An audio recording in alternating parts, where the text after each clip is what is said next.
Hi అండి, welcome to my channel. నేను మీ దుర్గా. మా ఇంట్లో అయితే చేపల కూర అయితే వండుతున్నానండి. మా ఇంటి స్టైల్లో మా ఇంటి వంట మీకైతే నేను వీడియో చేసి చూపిస్తున్నానండి. అయితే ముందుగా మనం వీడియోలోకి వెళ్ళిపోదాము. మనం ముక్కలను చూసుకొని మనం పులుపు ఎంత అన్నది మనం చూసుకొని నానపెట్టుకోవాలండి. అయితే ఇది చేపల్లో వచ్చిన జన అండి. ఆ చేపల్లో జనాన్ని మనం పక్కన పెట్టేసుకుందాం విడిగా. అయితే దానికి తోడుగా ముందుగా అయితే మనం ఉల్లిపాయలు అయితే మిక్సీ పట్టుకున్నాను. దానికి టమాటా ప్యూరీ కూడా విడివిడిగా అయితే మిక్సీ పట్టేసుకున్నానండి. అయితే పాన్ పెట్టుకొని అందులో ఆయిల్ పోసుకొని ముందుగా మనం ఉల్లిపాయలు అయితే మిక్సీ పట్టుకున్నాం కదా, ఆ పేస్ట్ అయితే వేసేసానండి. ఇది ఎర్రగా ఏగుతున్నప్పుడు మనం టమాటా ప్యూరీ కూడా వేసుకోవాలి. వేసుకొని చక్కగా ఇవి ఎర్రగా ఏగుతూ ఉండాలండి. అయితే ఇలా చేసుకుంటే కనుక కొందరు ఏంటంటే ముక్కల కింద చేసుకుంటారు, కొందరు ఏంటంటే పేస్ట్ చేసుకుంటారండి. నేను అలా చేస్తాను, ఇలా కూడా చేస్తానండి. అయితే మనం ప్యూరీ కూడా వేసేసుకున్నాం కదా, ఇలా ఎర్రగా ఏగుతున్నప్పుడే మనం ఆల్రెడీ ముక్కల కిందాక ఉప్పు కారం పసుపు పట్టేసి ఉంచాం కదండి.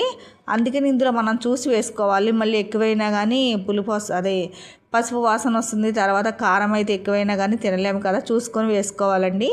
అయితే మనం అల్లం వెల్లుల్లిపాయలు పేస్ట్ అయితే నేను మొత్తం గరం మసాలా కింద అన్నీ నూరు పెట్టేసుకుంటానని చెప్పాను కదండి.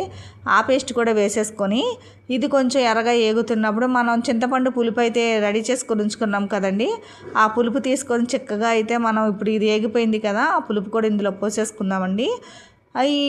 ఈ పులుపు కూడా పోసుకున్న తర్వాత ఇందులో మనం కొంచెం ఉప్పు కావాలన్నా కారం కావాలన్నా కానీ ఈ వాటర్లో వేసేసుకొని కలిపేసుకోవాలి.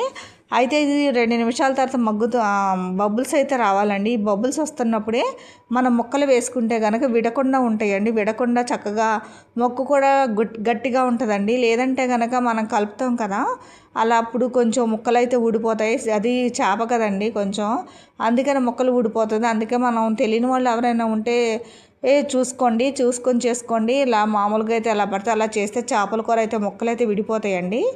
అయితే ఇదిగోండి, నేనైతే బబుల్స్ వచ్చినప్పుడే నేను ఎప్పుడైనా ముక్కలు వేస్తాను. కొందరు ఏంటంటే ముందు ముక్కలు వేసి తర్వాత పులుపు అయితే వేస్తారు, అది ఎవరిష్టం వాళ్ళదండి. నేనైతే బబుల్స్ వచ్చినప్పుడు అయితే ముక్కలు వేస్తాను. మన బబుల్స్ అయితే వస్తున్నాయి కాబట్టి మన ముక్కలు చూసుకొని చక్కగా విడివిడిగా ముక్కలు అయితే వేసుకోవాలి.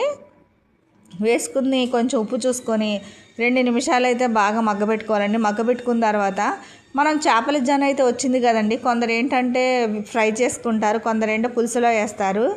అయితే మా ఇంట్లో అయితే నేనైతే పులుసులోనే తింటామండి. ఇది ఎర్రగా వేపినా కానీ తినలేము. అందుకని మా ఇంట్లో అయితే కనుక నేను పులుసులోనే వేస్ట్ చేసుకుంటాను ఇట్లాగా.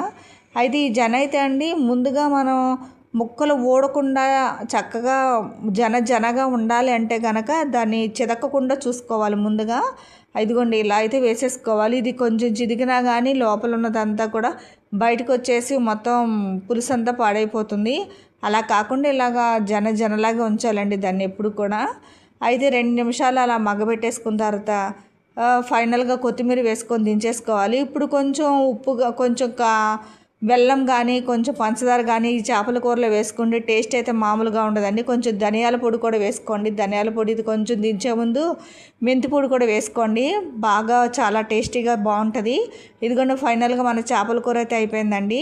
ఇది మా హౌస్ ఓనర్ వాళ్ళు, మా అదే ఆఫీస్ ఉంది కదండి, ఆఫీస్ వాళ్ళ ఇది ఇచ్చారండి. దీన్ని మఖానా అంటారంటండి. మఖానా అయితే ఇచ్చారు.